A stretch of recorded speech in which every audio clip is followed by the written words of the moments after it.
नमस्कार मित्रांनो, ठरलं तर मग या सिरियलमध्ये काय घडले आपण ते बघणार आहोत. नागराज ह्या प्रियाला ब्लॅकमेल करत असतो, मला बाहेर सोडतच का नाही.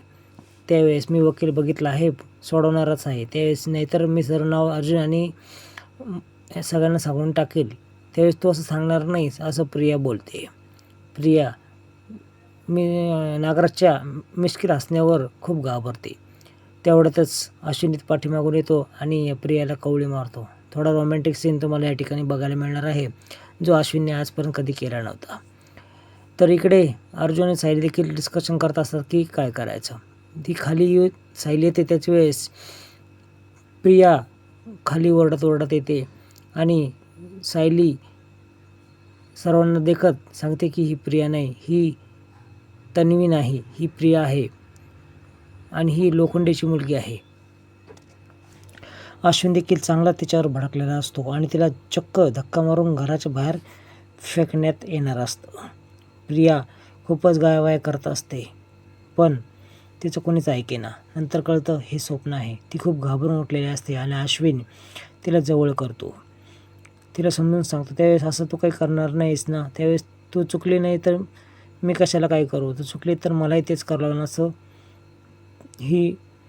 तो बोलतो. इकडे प्रिया साक्षीचा कॉल सारखा येतोय म्हणून डिस्टर्ब असते. त्यावेळेस ती फोन उचलते आणि काही करून सचिनचा माझा कॉन्टॅक्ट करून दे असं साक्षी तिला विनवणी करते. मी कसं काय मॅनेज करू बघते काहीतरी असं प्रिया पुढं बोलते. त्यानंतर सारखा कॉल करू नको असं हे देखील तिला ती समजून सांगते. आणि हिच्या डोक्यात वेगळीच आयडिया येते की आता मला वाचण्यासाठी एकच पर्याय आहे की यांचं लक्ष डायव्हर्ट करायचं. सगळं सुभेदारांचं लक्ष डायव्हर्ट करण्यासाठी ती पुढचा प्लॅन आखते. ती सचिनकडे जाते आणि सचिनला बोलते की अस्मिताचे काही सप्लिमेंट्स आणायचे आहेत, ते आणून देतोस का. त्यावेळेस कुठले सप्लिमेंट, त्यावेळेस मी मेसेज करते असं ही प्रिया बोलते. आणि सचिनला आनंदच होतो की तो मेडिसिन आणायला जाणार आहे. अस्मिता देखील खुश होते कारण सगळं मॅचअप झालेलं असतं. इकडे ज्या हॉटेलमध्ये ती सायली बसली असते त्या ठिकाणी अर्जुन येणार असतो. अर्जुनला ती मेसेज करते पण अर्जुन काय उत्तर देत नसतो. शेवटी त्या ठिकाणी प्रियाने असं प्लॅन केलेला असतो की त्या हॉटेलचा पत्ता देऊन सचिनला तिथं पाठवलं असतं साक्षीच्या भेटीला. तसं होतं देखील.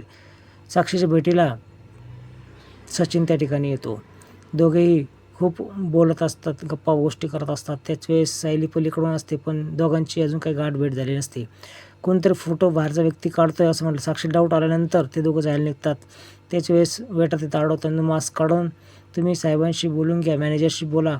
त्यावेळेस तो तिची समज काढण्यासाठी तिला जवळ करतो आणि ह्याच वेळेस मात्र सायली खूप बघते. सायली खूप चिडलेली असते, भयंकर, कारण त्याच्याबरोबर ती साक्षी शिखरे तिला दिसते. ती फोटो काढून घेते आणि सचिन देखील साक्षी देखील सायलीला बघतात आणि ते देखील खूप घाबरून जातात. आता पुढचं काय होईल हे खरंच भयंकर असणार आहे.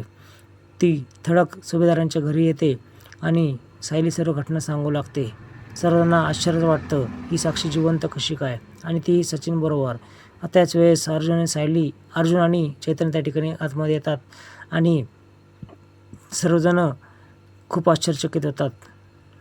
सायली खूप चवताळून सांगत